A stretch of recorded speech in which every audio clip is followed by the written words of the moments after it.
Life has a way of kicking you in the teeth when you least expect it.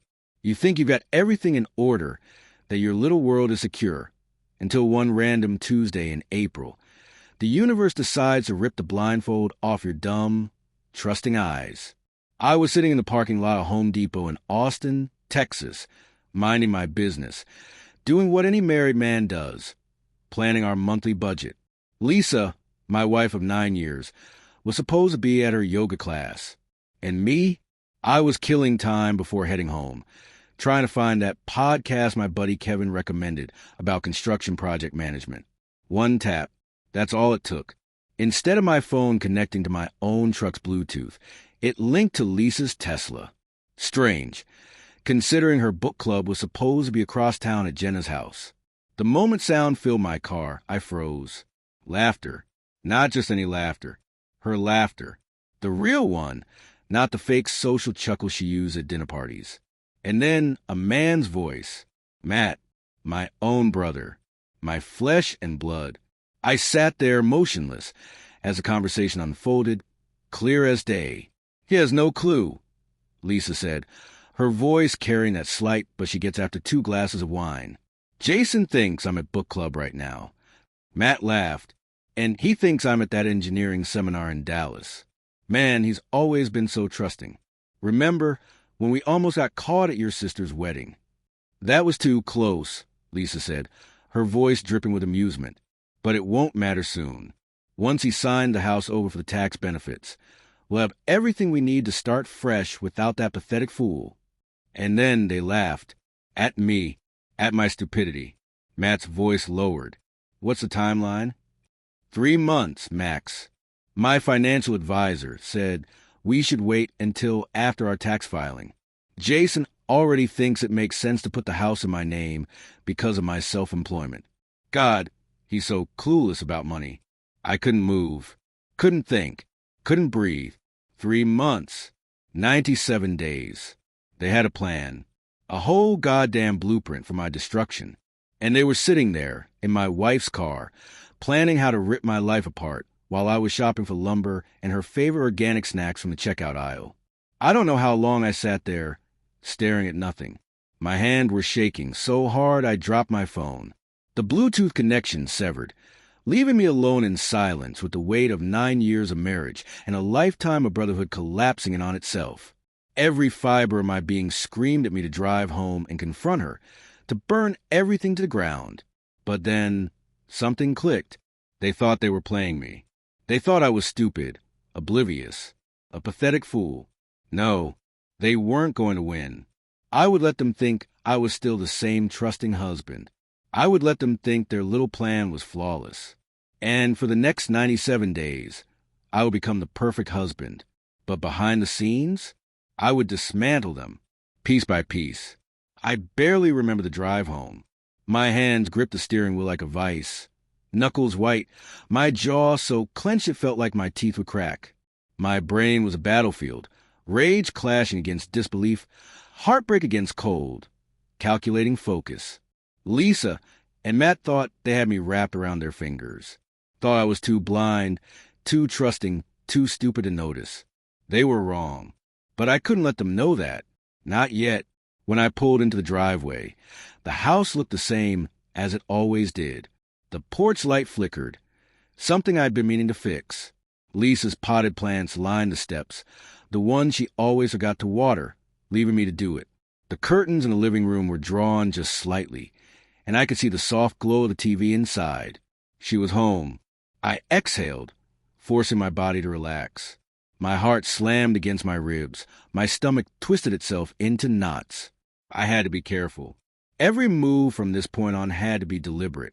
One wrong step, one crack in the mask, and they'd know. I grabbed the Costco bags I hadn't even touched since leaving the store. A normal husband coming home from a normal errand. Nothing suspicious. Nothing out of the ordinary. I walked in. Lisa was curled up on the couch, a blanket draped over her legs, scrolling through her phone. She looked up, smiled. "Hey, babe," she said, her voice warm, easy, familiar. The same voice that had just hours ago called me a pathetic fool. I swallowed the bile that rose in my throat and forced myself to smile back. "Hey," Got a bunch of stuff from Costco. Oh, perfect. Did you get those caramels I like? She had the audacity to ask. To sit there, looking so comfortable, so at ease, and ask me about her damn chocolate. Like she hadn't just planned to rip my life apart. Of course, I said, forcing a chuckle. I know better than to forget. Her eyes softened. She had no idea. Good. We went through our usual evening routine. I put away groceries while she told me about her yoga class. I nodded at the right moments, made a few jokes, even kissed her cheek when she passed me. My performance was flawless. But beneath it all, I was already working. Step 1, collect evidence. That night, while Lisa showered, I slipped into her office. I knew her passwords. I was the one who helped her set up her accounts. I pulled up her email, scrolled through her messages. Nothing obvious. But then I saw it. A folder labeled financial planning. Inside, account statements from a bank I didn't recognize. Transfers I never approved. Money disappearing in small amounts, unnoticed, until now. 40 grand. Lisa had been siphoning money for months. Step 2, control the narrative. I closed everything, reset the browsing history, and walked out like nothing had happened. By the time she climbed into bed next to me, I had already started planning her downfall. She thought I was still in the dark. She had no idea that the real game had just begun. Sleep became a foreign concept.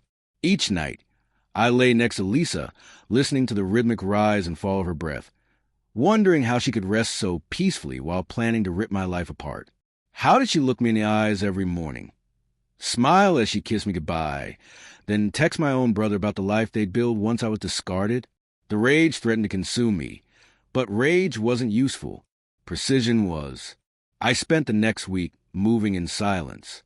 Every morning, I woke up early, made Lisa her coffee just the way she liked it, oat milk, 1 sugar, dash of cinnamon, kissed her on the forehead, and pretended to be the same clueless husband she thought I was. Then, the moment she left, I got to work. Step 1. Find out just how deep this went. I started with the bank account. The 40 grand was just the tip of the iceberg. With a little digging, I found out that she had been siphoning money for over a year, carefully moving small amounts at a time, $200 here, $300 there, until it built into a sizable war chest. The final insult? A withdrawal just last week for a down payment. They weren't just planning to take my house. They were planning to buy another, a new place for their fresh start. The transaction was under Matt's name, but I recognized Lisa's touch in every detail. She was always meticulous about finances, except for the part where she assumed I was too dumb to notice her little tricks. Step 2, secure my own assets. I opened a new account under my name only and started funneling money out discreetly like she had, small transfers that wouldn't raise red flags. Over the course of 2 weeks, I moved over $30,000 into my new account. Not stolen, just protected. I also changed the beneficiary on my life insurance. Funny how Lisa suddenly wanted to update it last month, citing financial security. Step 3, get the receipts. Lisa was cautious, but Matt, he had always been reckless. I bought a small, discreet audio recorder and left it under the seat of Lisa's car, set to activate when voices were detected. Every night, I listened. Most of it was mundane. Grocery lists, calls with her sister. But then, gold. Jason still has no clue, Lisa said, laughing. I swear, sometimes I almost feel bad. Almost. Matt chuckled. You weren't feeling bad last night. Lisa giggled. God, I can't wait until it's over. He's just so predictable. So predictable.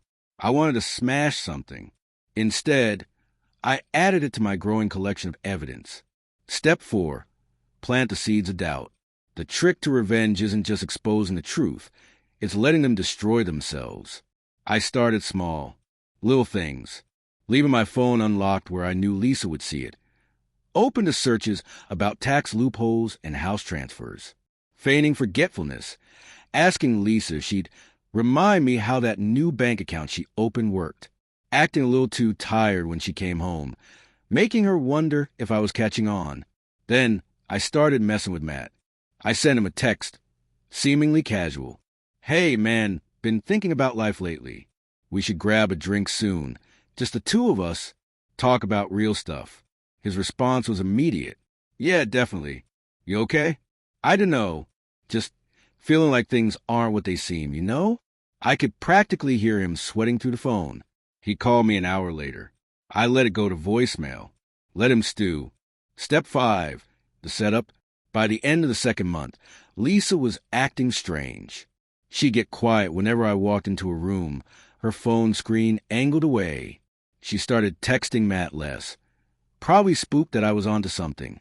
One night, I accidentally left my laptop open in the kitchen when email draft to a lawyer visible on the screen. When I came back, the tab was closed. She had seen it. Good. But the real moment came 3 days later. I suggested a weekend trip. Just me and Lisa, no distractions. She hesitated. I don't know. Work is crazy right now. Come on, I said, acting playful. Just us. No phones. No stress. That last part sealed it. She panicked. Let me think about it. She didn't need to think. She needed to figure out how to get out of it. Because a weekend away with her husband meant no time with Matt. I had her exactly where I wanted her. Step 6, the explosion. I set the final pieces into motion. The burner phone, the hidden files, the scheduled emails. All the lies she thought she had so carefully built were about to come crashing down around her. Lisa and Matt thought they were planning my downfall. They had no idea I was already writing their obituary. I could feel it shifting. The air between Lisa and me had changed, thick with suspicion she couldn't quite place. She tried to act normal, smiling, laughing at my jokes, sending me cute texts like she used to, but I could see the cracks forming. I made sure of it. Every action was calculated. Every word, every glance, every hesitation, designed to make her question everything without giving her enough proof to act. She didn't know how much I knew, but she could sense something was off. And that was the key, keeping her off balance, letting her paranoia fester. Step 1, the foundation crumbles. Lisa's routines had become erratic.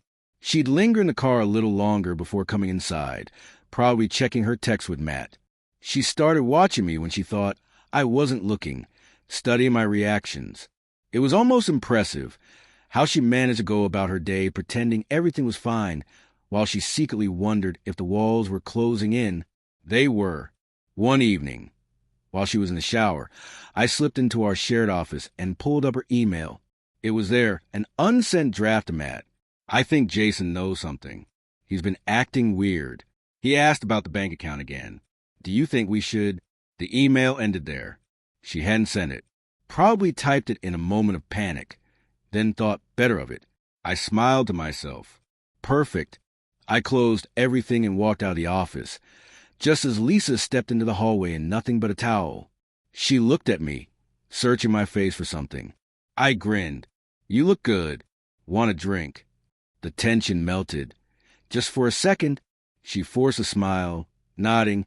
Yeah, that sounds nice. She was trying so hard to hold it together, but I was already pulling the strings. Step 2, setting the fire. A week later, I called Matt. It was the first time I'd spoken to him one-on-one since this whole mess began. He sounded nervous when he picked up. Hey, man, I said, keeping my voice light. Been a while. Thought we should grab a drink. Catch up. He hesitated. Yeah, that sounds good. I'll meet you at that bar by your place. The usual spot. Matt agreed, but there was something in his tone. Uncertainty. Anxiety. He wasn't sure if this was a friendly get-together or a trap. It was both. When I walked into bar, he was already there, nursing a whiskey. He forced a grin when he saw me, like nothing was wrong. Hey, man, he said, standing up. Been too long. Yeah, it has. I ordered a drink and sat down across from him. We made small talk for a while, work, sports, the usual bullshit, but I could see it in his eyes. He was waiting for me to bring it up, the thing neither of us wanted to say out loud. So I let him squirm, let the silence stretch between us, let the weight of his own guilt press down until he finally cracked. He took a long sip of his drink, exhaled sharply, and said, "Listen, man, is everything good with you?" I tilted my head. "What do you mean?" He hesitated. "I don't know. You've just been different lately." I smiled, slow and deliberate. "Yeah, guess I've had a lot on my mind." His grip on his glass tightened. He was waiting for me to accuse him, to confront him, to explode in anger. But I didn't. I let him suffer. We finished our drinks, and I left first, patted him on the back as I walked out. He didn't know what had just happened, but he knew something had shifted. I could see it in his eyes. Step 3, the final doubt. Lisa had no idea I'd met with Matt. When I got home that night, she was already in bed, pretending to be asleep. I knew she wasn't. I could feel her body tense as I slid under the covers beside her. So I sighed, just loud enough for her to hear, just enough to make her wonder. The next morning, she was extra attentive, made my coffee just the way I liked it, kissed me longer than usual before I left for work. She was scared. Good. Step 4, the catalyst. The final push came 2 days later. I accidentally left my phone open on the kitchen counter while I went outside to grab something from the car. Lisa was cooking dinner. I knew she'd see it. The screen was open to a text conversation with a lawyer. Nothing explicit, just a message about setting up a consultation for financial matters. When I came back inside, Lisa was quiet. Too quiet. She didn't ask about the phone. Didn't bring it up. But I could see the thoughts running wild in her head. Did I know? Was I preparing for something? Could she still control the situation? That night, she barely touched her dinner, barely spoke. When I climbed into bed, she turned off the light without saying goodnight. I could feel the tension radiating off her. She was unraveling, and she didn't even know what was coming next. Step 5, the breaking point. 2 days later, I called my lawyer. It was time. Lisa and Matt had spent months planning my downfall, thinking they were setting up their perfect escape. But I had turned their own plan against them. The walls were closing in, and soon there'd be nowhere left to run. The morning of the final move, I woke up before Lisa. The sun hadn't even started creeping through the blinds yet. I lay there for a moment, listening to her breathe, peaceful, blissfully unaware that in a matter of hours, her entire world was going to shatter. She stirred slightly as I slipped out of bed. But she didn't wake up. Good. I grabbed my gym bag, already packed with everything I needed, and walked out of the room. I didn't plan on coming back. Step 1, the trap springs. At exactly 8 a.m., I sent an email. Just a single click, and everything was set into motion. It was a pre-written message addressed to our closest friends and family. Lisa's parents, Matt's boss, our mutual friends. Inside, I laid everything out. Not in a messy, rage-fueled rant, but in a cold, meticulous breakdown. Screenshots, bank transactions, audio recordings. Enough proof to leave no room for doubt. Then I made 3 calls. The first was to my lawyer. The papers were being served that afternoon. The second was to Lisa's bank. The joint account she thought she drained in secret had already been closed, and her new life fund was about to be frozen. The third was to Matt's fiancée. Yeah, he had one of those. I wasn't just burning his bridge with me. I was setting his entire world on fire. Step 2, the fallout begins. At 9:15, Lisa finally woke up. She stumbled into the kitchen, rubbing her eyes, completely unaware that her phone was about to explode. It started with a single buzz, then another, then a wave of notification pings, so rapid it sounded like a fire alarm going off. I stood at the counter, sipping my coffee, waiting for it to hit. Lisa grabbed her phone, squinting at the screen, and I saw it happen. Her eyes widened. Her face paled. Her lips parted slightly as she read. Then she looked at me. I met her gaze, took another slow sip of my coffee, and said, "Morning." She didn't answer, just stared at me like I had grown horns. Then the first call came. Her mother. Lisa's hands trembled as she lifted the phone to her ear. "Mom, I didn't need to hear the rest of the conversation to know exactly what was being said. The betrayal, the disappointment, the shame. She turned away from me, clutching the phone like it was a lifeline. I could hear her voice cracking, but I didn't care. She deserved worse. Step 3. The knife twists. At 10:30 a.m., my lawyer texted me. Paper served. At 10:45 a.m., Matt called me. I let it ring. He called again. And again. Finally, I answered. Silence. Heavy breathing. Then a panicked, "Jason, listen." I hung up, then I blocked his number.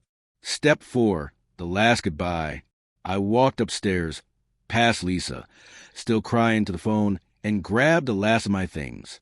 My keys, my laptop, the watch my grandfather left me. Everything else? I didn't want it.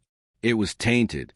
As I reached the door, Lisa finally snapped out of her spiral long enough to realize what was happening. "Wait," she choked out, dropping her phone onto the couch. "Where are you going?" I turned to her, watching as her entire body trembled with fear. She wasn't afraid of losing me. She was afraid of what she had already lost. "The divorce papers are on the counter," I said, keeping my voice level. "Sign them. Or don't. Doesn't matter. But I won't be here either way." Tears streamed down her face. "Jason, please. Just let me explain." I laughed. Actually laughed. "Explain." I gestured around us. "Lisa, there is no explanation. You plan to ruin me. You and Matt. For months. Years, even." She opened her mouth, but I held up a hand. "I don't care anymore. You can cry. You can beg. But I'm done." She collapsed onto the couch, sobbing into her hands. I walked out the door without another word. Step 5, the new beginning. I drove away, watching in the rearview mirror as the house grew smaller and smaller behind me. For the first time in months, I felt something I hadn't expected. Relief. I had been trapped in that house, in that lie.